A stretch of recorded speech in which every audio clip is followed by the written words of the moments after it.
阳了以后啊，爱咳嗽，别买一堆药，记好一个实用的就行了。前一段时间我也中招了，好了之后呢，老是容易咳嗽，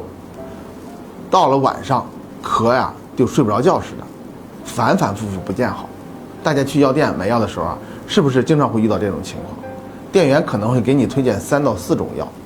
清热解毒的中成药，像感冒药、消炎药等等。其实只要记住一个药，那就是停背胶囊。不管你咳了多长时间，不管你是久咳不愈，还是肺热燥咳，或者是痰多咳嗽，亦或是慢性支气管炎、慢阻肺的咳嗽，只要您辩证是一个痰热壅肺导致的，都可以用它来止咳化痰。这个药在4大名方的基础上进行了科学的配伍，